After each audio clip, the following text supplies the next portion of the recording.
Okay guys, we're going to be taking a look at the new and overpowered meta formation that I'm sure is going to be taking over every single game on FIFA 22. And no, shut up. It is not the 5-3-2. I use this to set up chemistry. And yes, I know I have Marquinhos and Kipembe who are rats, okay? But I packed them. I didn't buy them, okay? So I just have them in my team. This is just not going well initially. Now, the formation in question is actually the 3-5-2. It's been very popular over the past couple of years, but this year it kind of took a step back, at least until right now. Now, in addition to subscribing, I hope you guys could do me a favor and go to Mbabu Foot's Twitter, which is going to be right here. Tweet at him that DMG invented the 3-5-2 formation, because it's funny. It'd be hilarious to see at least a couple people do that, so please do that. Back to the formation. The reason why this is so good is because it combines a lot of the best overpowered elements of every single formation and combines them into one absolutely overpowered formation. You have the two strikers in the center attacking mid up top, you have the width from the left and right mids, you have two defensive mids, and you have three center backs. And the last time I checked, 3 center backs is actually more than 2 center backs, so you should be better defensively. So you have all the elements of a great attack, all the elements of a great defense, so it's up to you guys to choose the right players, have the right tactics, and the right instructions in order to make this formation work. And so that's where I'm going to be coming in, helping you guys with the tactics, instructions, and what players to choose, and hopefully you guys can be going and using this formation and winning some games in FUT Champs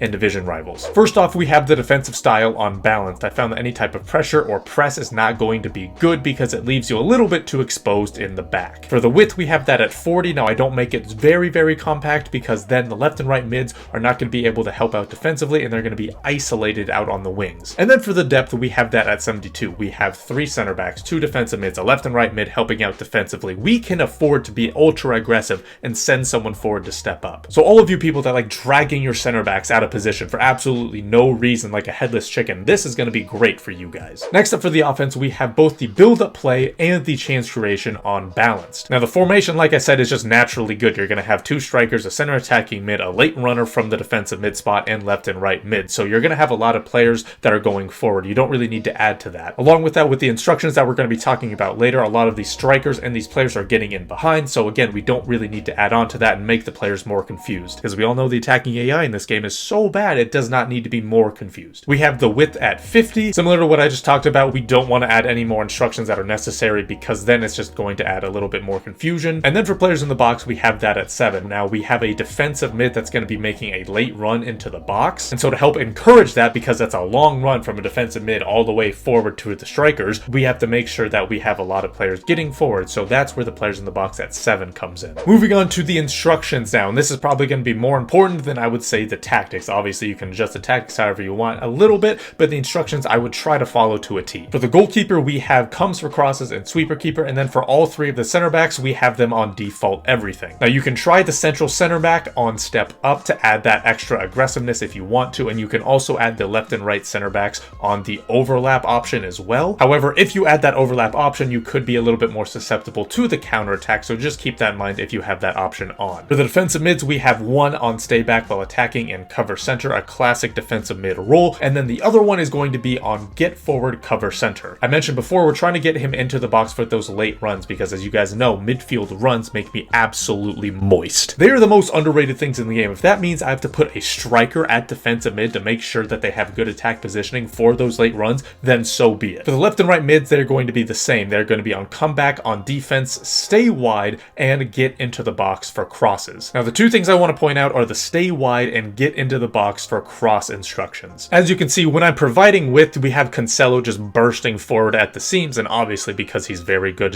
at everything, he's able to finish it. But then look what happens with the other outside mid with the exact same instructions. Dest is coming inside and playing at a very narrow spot, almost playing to the left of the penalty spot. But guess what? He still popped up and he still scored a goal. Those are where those 2 instructions come into play. One of them is providing width, but then the other one, they still cut inside. So you have this dual option here of providing width and coming in narrow, and they go back and forth between it very nicely. For the center attacking mid, we want him to stay forward, mostly because we want, again, those runs into the box, or at least just runs forward. From that goal I just showed from Dest, we have Nakata getting forward further than one of the other strikers, and we want that because that's going to provide a lot of overloads for us to score those goals. And then for the 2 strikers, we have them both on get in behind and stay forward. Again, we want to be providing a lot of of pressure and a lot of over-the-top options for those two strikers in case one of the center backs is sleeping. Now, this next part is actually very important. It's going to be who you actually want to put in certain positions. Now, obviously, some positions are going to be less important than others, but for the ones that are very important, you have to pay attention to this. So I don't want you guys complaining, oh, this formation doesn't work, I'm so exposed in the back, these players aren't very good. It's because you're not choosing the right player, so please choose the right players. So with that in mind, let's start with the defense. With the center backs, you want them to be pretty good on the ball. Beyond that, as long as they're just good at defending,